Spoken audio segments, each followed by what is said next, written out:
Hello, family. How you doing? So, 1 second. Let me get some more light here. There we go. Just a little bit more light. So, family, um, I'm actually going to make a quick video.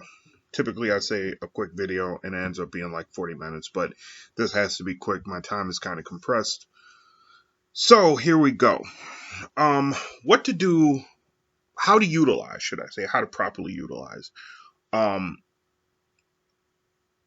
the movies, the movie lists that most of you who have studied Bobby Hemmitt um, have gathered, because the man probably referenced several hundred movies in his many lectures, and many of you many of you have watched movies that he didn't reference that have come out either in between the times when he was lecturing, um, uh, or after he stopped lecturing. And so we have this great collection of videography, and we really don't have a way of dissecting it, or maybe we haven't just thought about one. Some of us have, some of us haven't. So the ancestors gave me this, and they've given me permission to pass it on to you because it is important. It's something that we have to not only utilize, but we have to share. So when we are creating information, extracting information from these movies, it behooves us first to censor whatever is, you know, uh, sensitive information. So maybe you know something from a specific book, groups of books that aren't supposed to be for public consumption. Well, you want to scrub that information from, releasing into the general populace. Or maybe you happen to be a Mason, and only up to the fifth or sixth or 10th degree. But there are obviously elements there that you can't share, so you scrub that and then release whatever it is that you can release. There's sororities which have um, ancient codes, which um, you can't release that information into the general population, so you scrub that and then release whatever it is that you can. That said, here's how you could benefit from the movies. Uh, and I've thought about actually releasing a template with this, but I don't have time to do it right now, so I'm just leaving it alone. So, you'd start off with a regular blank sheet of paper, line paper, and you could do one of two things. You can write the title of the movie on the very top of the page, meaning right at the top of the line, or you can segment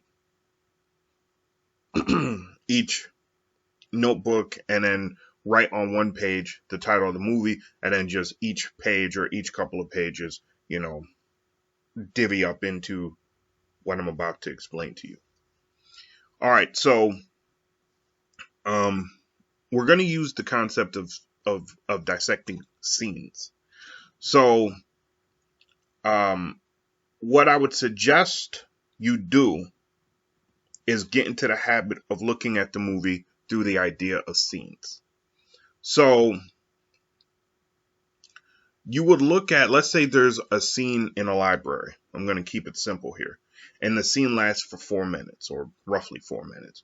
What you do is on the top of the page, first line, you'd write scene, and then you'd write library scene, beginning of movie, or maybe middle of movie. And then you would write in parentheses next to it, begins at, let's say 22:54 and ends at 27:04. And then below that, maybe you'd write, who's involved in the scene.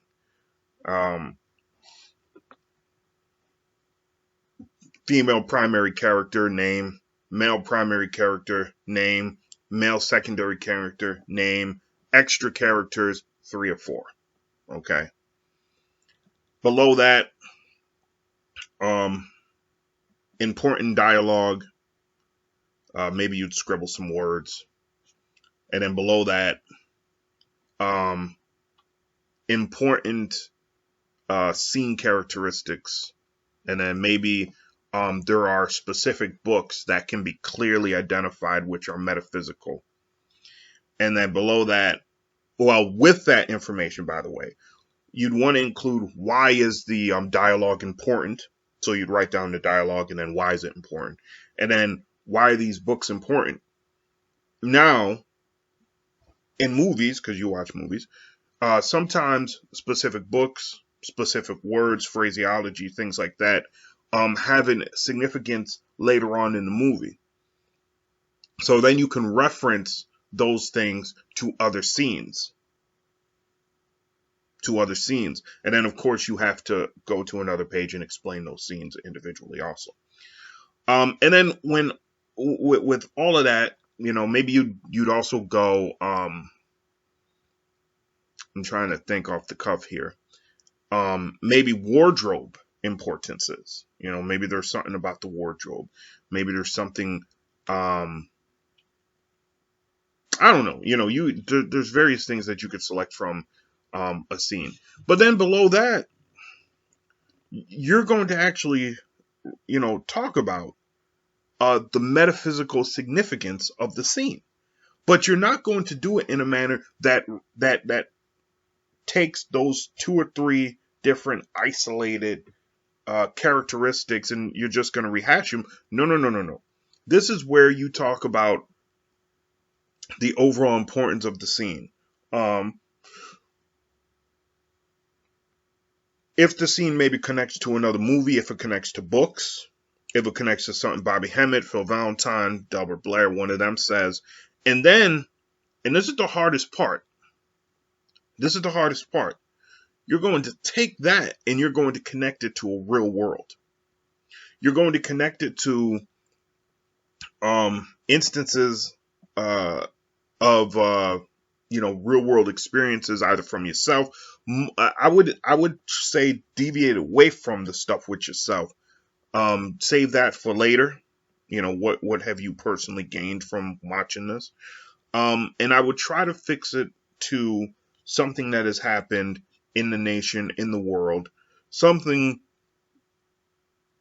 with political, sociological, economic consequence. Why? Because then it gets your mind into the habit of taking the metaphysics and making it physical, which is something that we desperately need to do. You can then end, obviously, with what have you gained specifically from this? Maybe what has it taught you about metaphysics or life that you can then put into your own philosophy. But also, you can, I'm thinking, like, I'm trying to get all of this stuff so I don't forget anything, family. So please bear with me. You could also end with references to books, to other movies that build on what has begun in that specific scene. You could also, I like to, whenever I have to put references, I'll put the reference. So like, at the end of it, you say, see also, I don't know, scene 22 from Marvel's movie, blah, blah, blah, blah, blah. Description blank. And then I'll jot a quick note about, seeing this will help me understand or fully explain line 5, 6, and 8 in the last description. And I do this not because I want to make more work for myself, but because it reminds my mind why this was important. Then, after you do this for, 10 or so movies, You'll obviously have all this information. Then you can sit down, and you should be doing this anyway, but you can organize it because you'll start seeing themes emerge, especially if you're getting into metaphysics that are over 100 years old, that were placed over 100 years old. You'll see themes. So then you can start organizing, and especially if you see, let's say you've watched 20 movies and you've done this, and you have literally maybe over 100. I'd probably say hundreds if you're really good at it. You'll get hundreds of scenes that you've broken down. You can then take those scenes. You could take the patterns that you're seeing, and you can actually write up a report, almost academic report, explaining these connections and then connecting it to real world. And not only real world, but to cultural premises that would not only take the metaphysics and ground it, but also take the metaphysics and make it usable to the general population. Then, over time, when you feel comfortable, you release these things so other people can use them and see them. You release them with all your notes, or, the stuff that you don't have to scrub. And you release them with an understanding that unless it's a huge body of work, like, let's say 400 or 500 pages, that to give it away for free or to give it away for a reduced price, a lot of black people, we get this twisted. We've become really good capitalists. And so we think if we produce something that is 300 pages, and it really is a spectacular work, that we need to charge 80 or 90 pages. Or excuse me, 80 or 90 pages. I'm sorry, guys. I'm like hurrying up. But $80 and $90 when we don't really need to do that. And so it is going to be more beneficial to the ancestors, because most of the people who you're trying to reach, they are not that wealthy. That's where your seeds are at. It's going to be more beneficial to the ancestors if for 300 pages you're charging $10. Oh, well, people want to spend $90 for shoes and $120 for shoes, and they can't spend $90 for a book.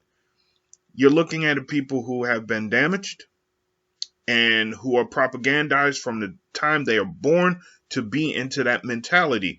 You can't expect them to break that mentality overnight, even if you did break it overnight, which you didn't.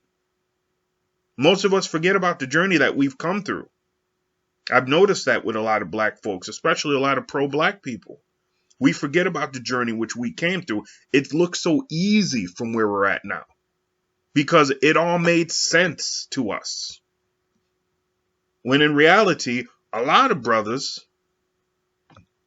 again, there's a reason why I'm saying brothers here. It ain't because I hate women. It's because we are the biggest offenders of this. You had questions and you struggled through it until you finally figured it out. But we forget about that. That's an ego thing. That's the American side of us coming out. We forget about the journey which we've been through. Americans do that easily. They're all Americans. All the white ones are Americans. You always remember that. They're all Americans, when in fact, they all came from Europe. But you can't tell them that. They only European when they want to be. Other than that, they Americans, and this is theirs. That's the American side of us coming out. We got to get rid of that.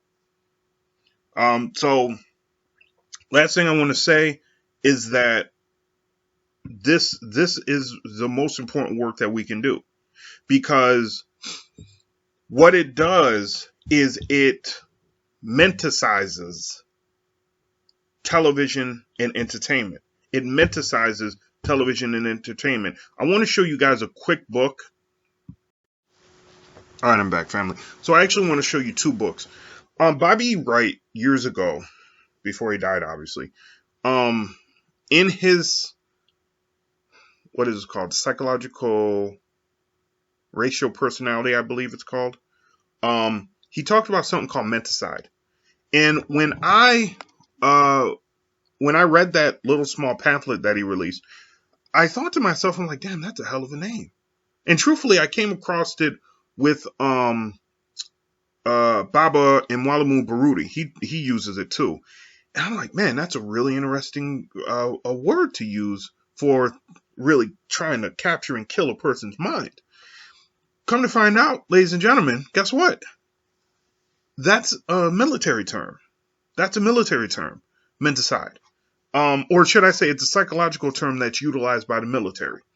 There's a book. It's an older book, but you can still get it. It is called The Rape of the Mind. The Rape of the Mind. The Rape of the Mind. This is a powerful book. The Rape of the Mind, The Psychology of Thought Control, Menticide, and Brainwashing. That is your author. That's your author, okay? And I was reading that off the back, all right? That's menticide. So get this book. It's a book written for the Cold War, but it's a powerful book nonetheless. Powerful book. Last book I want to show you. I got this. This is from the 1960s.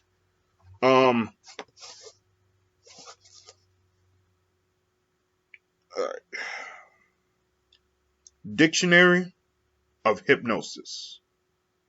The Dictionary of Hypnosis. And this is by Ralph, Ralph B. Winn, Winn. Ralph B. Winn, PhD. And this is no joke. It's a small book, but I'm telling you, I've been through this book. It doesn't seem powerful until you get it. All right. So there you go. Do the work, guys. I gotta get going. You have a great day. Peace.